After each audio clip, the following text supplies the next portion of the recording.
We're on. Boys and girls, welcome back to an interview I'm very excited for. We have Josh and Joel. How are you boys going? Good. Very good. Very good to be here. And you guys have been instrumental in the events over the past few days on the weekend surrounding the Christian Democratic Party. Yes. Now, people might have seen a few headlines, a few little news clips, a few tweets from some characters, including Miranda Devine.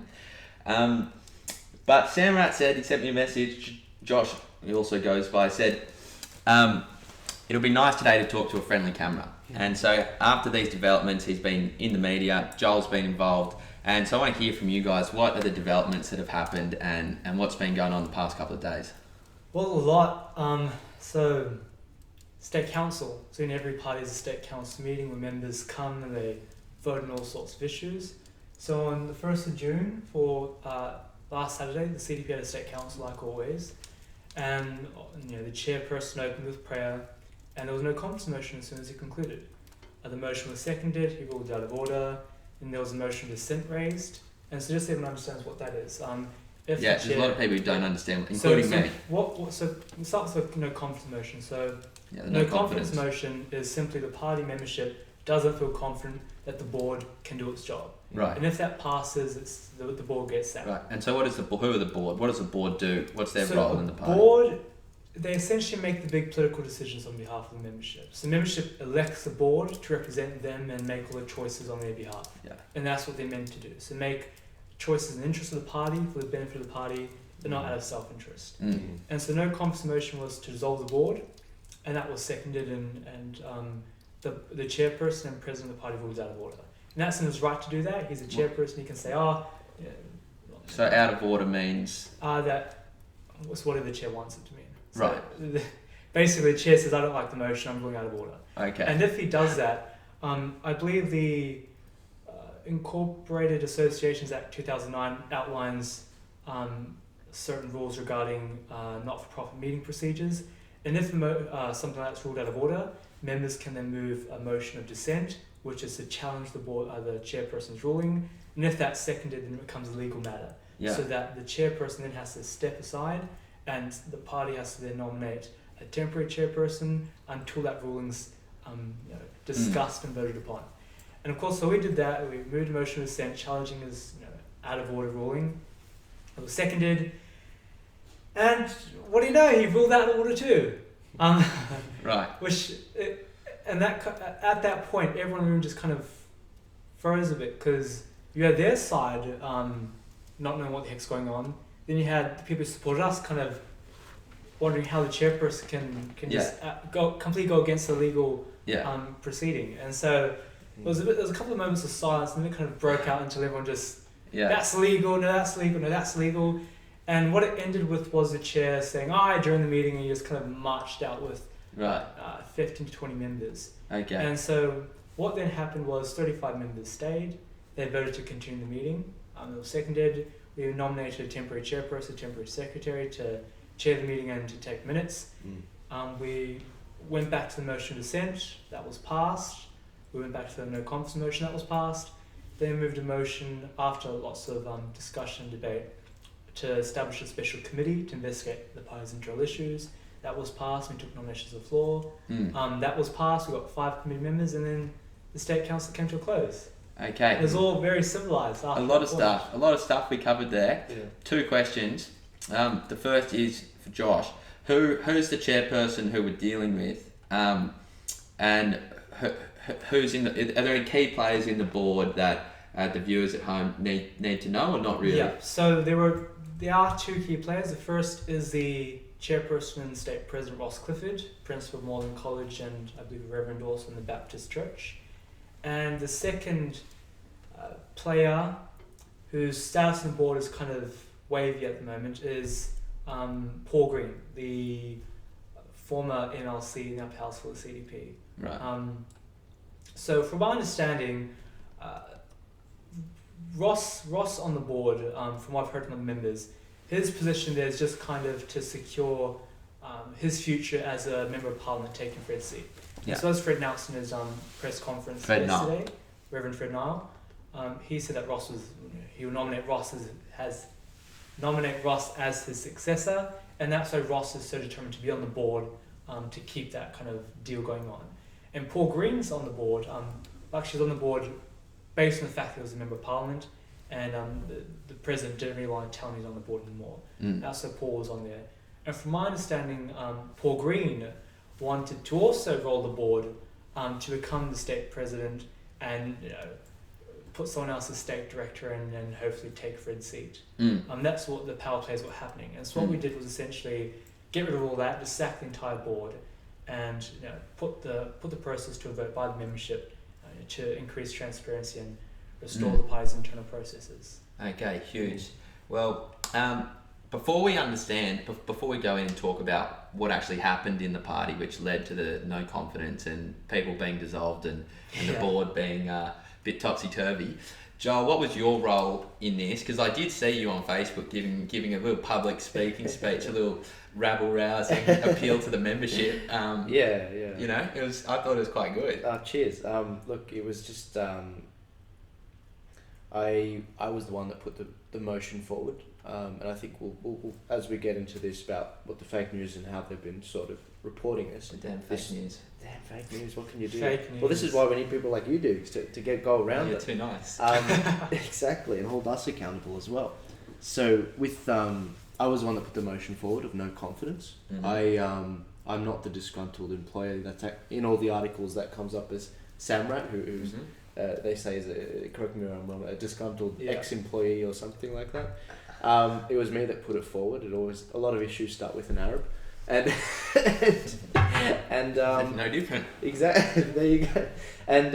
And look, it just wasn't respected. And as Samraat said, that was something he backed me up on, and we saw it through. And the lovely young lady that was seconding our motions wasn't backing down as well.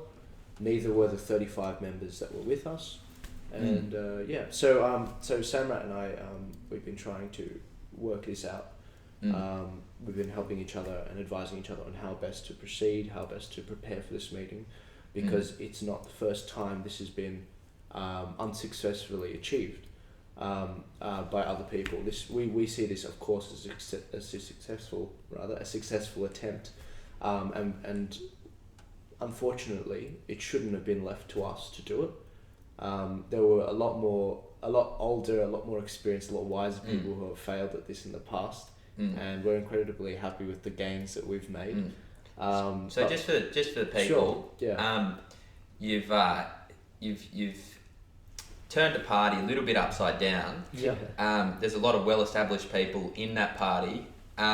Just for maybe interest at home, how old are each of you? 18. 18. 22, right? So you got a few young guns in here.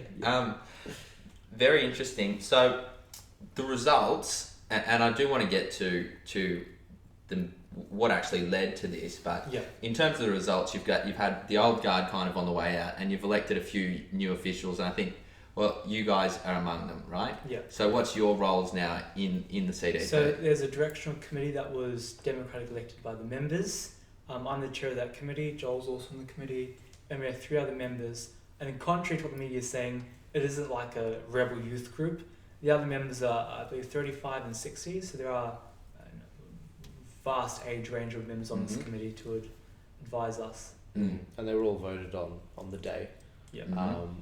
All 35 members present were signed on to this, and they knew what they were voting for. Okay, and so what's the job of this 5-person committee? So the committee's primary role of the committee is to investigate the party's internal issues, so what led to the no confidence motion, the various party breaches, issues with the constitution, and where the party's kind of headed in the future as well. So it's essentially, as described by the state director, almost like an interim board until a new board is elected at the October State Convention. Okay, so the October State Convention is when people can expect a new board. Yeah. Do you guys want to be on that board? No. No, we have no. We had a meeting last night with the people who were elected to this temporary committee, who have been empowered for the next 3 months to do what Samraat said, to investigate these issues. Not one of us intend on this happening. Many of the people that were elected on the day had no plans of staying on the board. They were thrust into it, But we're very, very glad they've agreed to it, because I think that adds to the credibility of their intentions and what we're trying to do. We don't want to stay on for it. Yeah. Now, you might not be able to answer this question, but what type of stuff are you actually going to be looking at as that temporary committee over the next few months until October? So, in terms of internal party issues, one of the things, this is on public record that we're looking at, are things like board members' involvements in party breaches, such as in 2015 during the election campaign. Then there was a large transfer of money from an office account to the federal campaign account, or state federal campaign account, and that's caused the party to narrowly miss a Supreme Court prosecution, and members of the board knew that was illegal and they did it anyway. And so that's one example, and the penalty for that is I think it's a 2-year jail sentence, and so members of the board narrowly escaped that as well. And so it's those kind of issues that have been rattling through the party for the last decade that we're going to investigate. So board members' involvements in various breaches of regulation, and whether or not they knew what they were doing, and that was against the law. Now these developments have come after what I understand to be an underwhelming election result for the CDP, and that probably threw some support in your corner for some reform. Do you think internal issues contributed to that election result? Absolutely. I mean, it's many people in the party, from what I've heard, didn't want Savannah as lead Senate candidate. I believe there were about less than 15 people in the room during her nomination, her pre-selection. Right. She was the Senate. Yep, lead Senate candidate for the most recent federal election. It's that kind of small group making decisions mindset, and only as the board kind of pushing onto the members of what they want. For example, at the state convention last year, what's meant to happen in a political party is that you have a convention where you vote on board members. So you nominate someone and you vote on it. What the board did last year was they themselves said, okay, here are the board members you're going to vote on. We just want you to ratify it. And so that's the kind of processes that they're kind of subverting to keep their own interests. Okay, very interesting. So we've touched on it a little bit, but why don't you run us through some of the key events or key happenings which caused you and other people to start losing faith in the board and the people who are running the party? The most recent one, really. So political parties have something called a party agent, right? They look after electoral expenditure, party budgets, and they're like the lawyer of the party. And our party agent, Philip Gerber, from my understanding, is employed by the state president separately, and does stuff in Walling College, where the state president's the principal. And so he was nominated and selected to be the party agent, which creates the first conflict of interest, right? So you've got a party agent who tells the party what laws are and where the party stands on certain issues, and that party agent is employed by the state president separately somewhere else. So you've got to kind of think, okay, if there's an issue that threatens the president, is the party agent going to give the proper advice, or kind of give advice that benefits him so he doesn't lose his job over there? And that's the first kind of conflict that we've seen that's kind of prompted this even more. And there's a whole array of issues, accusations of nepotism, of just general incompetence in the board. Like, for example, the role of the president of the party is to set a vision and to govern the party based on what members want it to be like. So, be involved in the media, be involved pushing campaigns, be involved in trying to encourage members to recruit and encourage candidates. And our president, he didn't do any of that. He just sat at a board, gave us a little preaching before state council, and that was it. He would just disappear. He would, out of the shadows, he'd emerge once a month, give a great Baptist sermon, and then disappear again in the shadows. And that was the kind of way he worked. And whenever there was an issue in a party, he would come step back and be like, oh, I'm not involved with this, just you just solve those issues yourself. Whenever there was a question asked to him about certain issues, he would just deflect it, and like a lightsaber, he's just a Jedi, just shoot him from all angles and just deflects it all. And that's the kind of leadership we're trying to get rid of, is leadership that doesn't care about the party or their own interests. All right, we had a quick intermission, took a few important calls, talked to a few lawyers, a few important people, a few of the people running the world, and now we're going to be back. And you're just about to tell us what's really important to remember. Yes. So the party agent, Philip Gerber, he used to come in the office a lot every now and then when I was employed by the party to speak with the state director. I used to ask him various questions about regulations, etc. And he told me that if, just out of curiosity, I was asking about motions and how those pass the state council.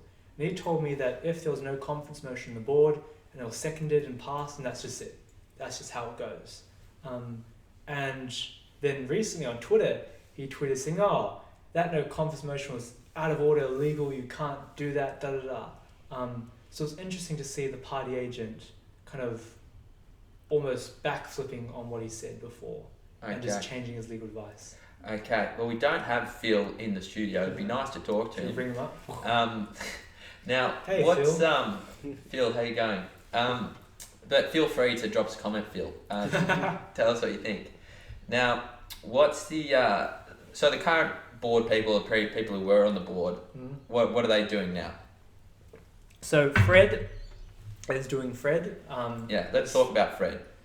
In Parliament, doing what he does. I don't know what that is. He doesn't really inform us much about that. So he's doing what Fred does. Ross, on the other hand, is, as I said, just full Jedi mode, deflecting, making up some random stuff to try and defend his position, trying to pin it on me as a disgruntled employee, making it personal, saying it's an attack against Fred. And that's what he's doing. So they're not taking it seriously for some reason. And I don't think they realise that this isn't simply a youth rebel movement. It's not some random teenagers just moving motions, that there are lawyers behind this. And there are laws behind this and legal processes behind this. And there will be a case presented within the next couple of days that will challenge what they've said. It will make them look absolutely stupid. At Fred's press conference, Ross was quoted as saying, it's all business as usual, nothing's gone on, it's just, nothing happened. And when we get contra advice to that, when we have lawyers say, actually, this law says otherwise, it'll be interesting to see how he deflects that. Right. Okay. So that's where we're at the moment. Looking forward to it. So I'm still a bit unclear. Do those guys, are they still in the job or not? No. So at the moment, the media is portraying them as kind of there, kind of not there. The party membership has no idea what's going on. They're just who's in charge now. So officially, in a sense, the party is under the administration of the state director. So in the absence of the board or the committee, the state director just controls the party funds and the party administration at the moment. So that's where it's at the moment. Okay.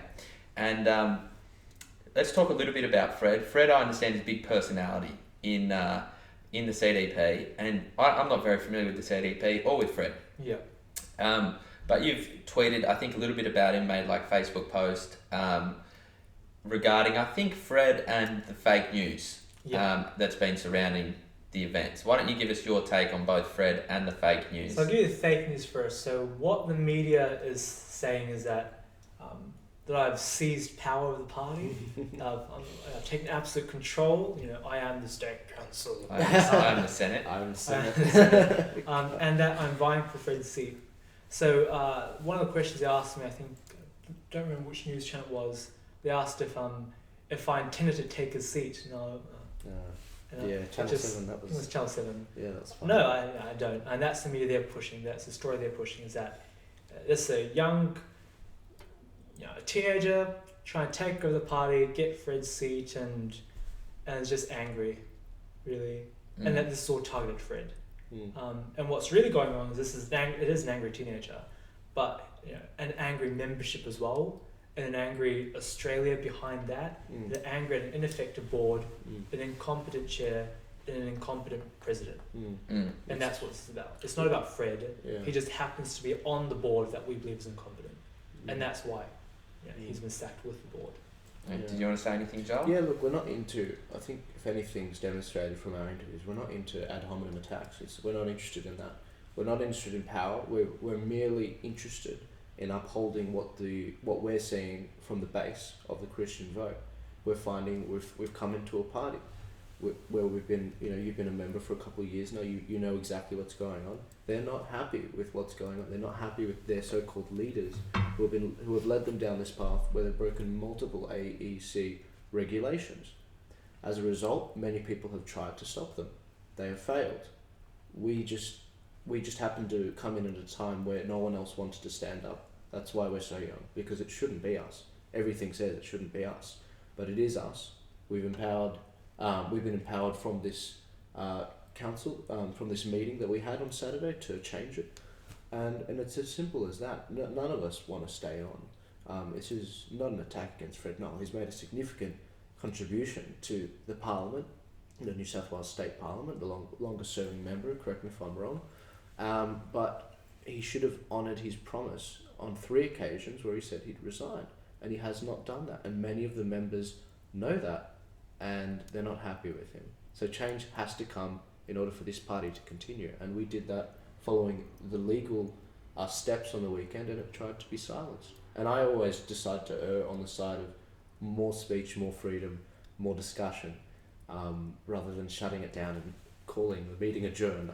Why not discuss it? And I think you see that in the video that you mentioned last night, where you see this young lady get up wearing red, and she says, the reason I hung around was because I saw that they were trying to shut down what was going on here. Well, I wanted to stay, and I'm glad I stayed because I saw what you guys are doing, and she seemed shocked.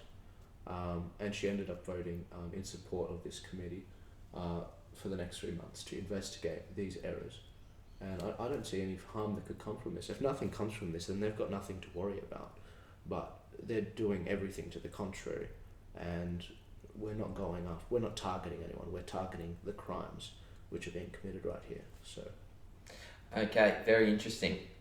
So where does the CDP go? What's your vision for the CDP? Not necessarily that you'll be in control of it, but what would you like to see the CDP develop into? Because it seemed like quite unpopular at the last election. So I think we do have our own ideas of where we would like it to go, and we would suggest to members. But ultimately, what this is about giving the members the opportunity to voice where they think the party should go. Because for the past 30 years, it's just been top-down dictation of what the party will do, what the party policy will be, and where the party will go. And so we want to ask members, get their suggestions, provide them with all the options, and say, here you are, you can have a vote and be informed about all the options and make the decisions yourselves. So it's not imposed upon you from the top because of self-interest, because we want to sit in Parliament or something, or because we're trying to hide crimes we've committed. It's about the members having a say and the members having the last say in the situation. Well, that is some of the arguments made, from what I understand it, for the democratisation of the New South Wales Liberal Party, where people are fed up with some of the people at the top, some would argue factional bosses.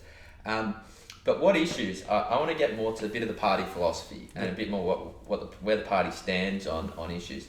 What are the issues that you think the CDP is strong on and that they care about, and on which they could contribute to the kind of national debate? So the membership, I assume we're talking about. If sure, I'm the talking whole about party. policy Cool. platform, Yeah. What people have to remember, and this is the issue that that Paul Green had, and much of the board, when they talk about party policy, the only effect minor parties have in Parliament is on social policy, not economic policy. So what the party has done in the past is brag about the economic economic benefits New South Wales has had since we've had members elected in Parliament, which weren't caused by us, they were just caused by us participating in votes by the Liberal Party. And what the party has neglected to do is focus on the social issues we've had impact on. For example, there was a move a couple of years back to change church zoning and restrict it to only industrial areas. And now the party was significant behind the move to protect church zoning. But we didn't advertise that. We advertised the fact that we voted with the Liberals about some power line issue. And that's another thing the members are trying to fight against. And so the party's strongest is on those social issues, protecting conservative Christian values in the Parliament and having a Christian input in laws passed by the government. And that's where minor parties really reign supreme, and the party has been capitalising on that. Right. So if you could just give a quick fire on some of the issues, some of the social issues which you'd like to see the CDP contributing to. Well, I mean, there's abortion, there's religious freedom, euthanasia, freedom of speech, and that's religious freedom for our Muslim brothers and sisters as well. Let's not forget that, and that is on recording in front of that audience on Saturday night. That's just to rattle off a few. And also, it's not just explicitly social policy, like this is religious freedom, but also implementing social policies into other regulations and laws. For example, if the government's moving to sell some power company or some power station, having compassionate amendments there to have the people working there keep the jobs for another year or two so they can have time to find other working places, and also things like that. So it's not just pushing for overtly conservative values, but also having those values implemented in other parliamentary policies. Well, talking about religious freedom of speech, did members of the CDP have any particular feeling towards Israel Folau and his comments and the way he's been treated by Australian Rugby Union and the media in general? Complex issue. I mean, the content isn't wrong, but the way he said it can be questioned. But then you've got the issue of, when you talk about religious freedom and freedom of speech, does that apply to every individual, as in you can't impede on his freedom of speech, or that private company can't bar that person from saying something? Or does that apply to the government only, so only the government can't impede on freedom of speech? And so it comes down to that kind of question, what you value. So it's a hard issue. For sure. Personally, my knee-jerk reaction is there's just a range of issues. My knee-jerk reaction is to say, back him. This is a free speech issue. It doesn't matter what religion they're from. They have the right, as long as they're not inciting violence, to say whatever the hell they want. Then they get into the issue of contract law. You can look at it from Rugby Australia as a private company. Now that's something I'm just ill-informed about. And I've only followed it from the American perspective, with the kneeling during the national anthem over there during games and all that. It is obviously a complex issue, but I think a lot of the Christians in Australia, especially some of the significant organisations, are tackling it from the perspective of, but Israel Folau is not only from, is it the Torres Strait Islanders? Yeah. He's not only a part of that, but he's also a religious group, because Christianity has been merged with the Torres Strait Islander identity. So it actually comes under the racial discrimination. So it gets even more complicated. So that's one way of looking at it. But another way for us Christians, because this is one of the social issues we talk about, it's even more divided. You see a lot of people, they just they don't see it that way. They see Christianity, Christians and Christianity. What Israel Folau said, it didn't represent their view on Christianity and Jesus' teachings. I beg to differ. I think if you look at the full, once again, the fake news, the way they reported it, they took a snippet of what he said. They completely missed what he said beforehand, saying how he was saying something along the lines of, I hope that many of these homosexuals will come to know the love of Jesus Christ. So it sort of implied to me, this is coming from a good place. This is coming from, he truly believes that this way of living is wrong, that it's not to the benefit of those people, and he's hoping for a better way from them. He wasn't enforcing anything. He was in a private location, in his family church, and I think it was wrong that. So you can look at it from many different perspectives. So I don't have a solid view on it. But as I said, my knee-jerk reaction is a free speech issue. Now, I guess that the natural, I guess I have a natural feeling that one of the things the Christian Democratic Party would like to do is see Christianity flourish and kind of promote Christianity, spread Christianity. What do you guys see as the value of Christianity in Australia today? And where do you guys kind of see the state of Christianity? Do you think it's improving and developing and contributing, or do you think it might be on the decline? I think Mark Latham put it best in his maiden speech in Parliament, when he talked about Christianity kind of being the foundation of Australia. So it doesn't matter if we have everyone's a Christian in the country, everyone subscribes to the religion, but if you don't have a Christian foundation, this country kind of falls apart. I think Mark Zimmerman did a report a couple years back for the Western Australian Jurist. It's called, I think it was the Christian Commonwealth of Australia. He did a report about how Christianity is so intertwined with Australia's constitutional law that if you take all the Christians out of the country, it just it collapses, because the value system is based on a religious system. So you can't really separate the two. So this country can never be a Muslim country, it can never be a Hindu country. It doesn't need to be a majority Christian country, but at its core it has to remain Christian, because that's what its constitution, its laws are based on. We have the Parliament opens with a prayer, a Christian prayer. The preambles of all the state constitutions have acknowledgement of God, and that's an echo of early Australia being so rooted in a certain set of values that align only with Christianity and no other religion. What do you think those values are? So, equality of man, that's one of the biggest values. The fact that every person is equal under law and under God. Other religions don't really subscribe to that. There's, in Islam, women are worth less than men in some instances. In Hinduism, you have the caste system. There's all those issues in those cultures which are intertwined with their religion. You can't separate their culture and religion. And another value is the rule of law. The idea that that there is a government set up in this country, and give to Caesar what is Caesar. You have to obey the laws of the country, and not keep toppling everything over whenever you feel like it, and set up your own Sharia courts, or set up your own pagan town or county, or whatever people do nowadays. And so those are kind of the two foundational aspects: the rule of law, the equality of man, and lastly would be religious freedom. That was pushed during the Protestant Reformation. After the Treaty of Westphalia, when the Holy Roman Empire kind of almost imploded between a war with the Catholics and Protestants, and they came to the agreement that we should respect people's choice of religion and allow them to freely practice it, and not have state religion and impose it on people. And that the whole separation of church and state is a foundation established by Christianity. And so that's very important to Australia as well. I'm educated on this. I watched a bit from Stephen Shavura, who's a excellent I think lecturer and professor at Macquarie University. He teaches philosophy. And from a historian perspective, he says Australia doesn't necessarily have a separation of churches and state as America may have.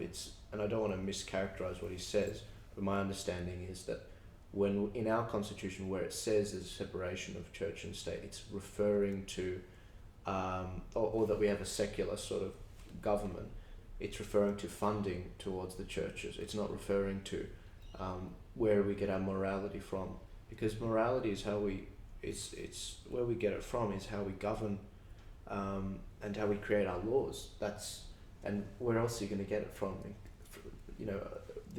I've seen hundreds of hours of debates, whether that be between Jordan Peterson and Sam Harris, where Jordan Peterson says, no, you can't just get rid of what we get, all that we learn from Christianity. You can't get that just from facts and science. You need to ground it in something. And whether that's from divine revelation, as Christianity proposes to have, and as we believe, and then that's the way to go. But we definitely didn't get it from the Enlightenment, that's for sure. And a lot of the things we enjoy today, a lot of the rights are from Christianity. History, people just don't know their history, so they don't know that. Okay. I think there's probably some discussions to be had about the contributions to morality from Christianity. I think we all probably benefit a lot from that. I do think it's hard to replicate the value that all men are made in the image of God. I think that's hard to replicate in science and enlightenment morality. But nonetheless, I think we can have a religious discussion for another day. I had a great one with Josh after the election live stream. Yeah. And if you want to see more of these boys, we got 6 hours and 36 minutes of it. If you want to go and check out that other video, I'll put a link in the description. Is there anything else you'd like to say before we finish up with a few housekeeping announcements? Well, I guess it'll just be that what's happened with CDP isn't over yet. You know, Ross, the old board, might say it's all settled, done and dusted, but there is a legal case you presented, and there are many more skeletons in the closet I'm just being made aware of as we speak. People are texting about various reports and crimes that they're now reporting to the Electoral Commission regarding members of the previous board. And so that will come to light later in the coming weeks too. Okay, coming weeks. That's when we can expect developments? Yep. Okay, beautiful. Now, where can people find these developments and where can people follow you guys? So you can find, I'll be uploading, I think this video, you'll give me a copy to my YouTube channel, Joel Jammal. You can follow me on Facebook. I make my posts public, so I've got nothing to hide. And on Twitter, I think Samraat, have you got an account? And I've got an official Facebook page that you'll tag. I will. You'll be able to find everything in the description. Thanks for being with us in the Carnage House. It's been very fun. Hope to bring you some more updates as we go, and I'm looking forward to it. I think it'll be a lot of fun. So if you like what you saw, feel free to like, share, subscribe, comment. We'd be keen to hear what you thought about CDP, the recent developments. I'm sure these boys would love to hear as well. So we will see you shortly, and thanks for being with us. Awesome. Cheers for this, Dougal. No problem. Yeah. Bye-bye.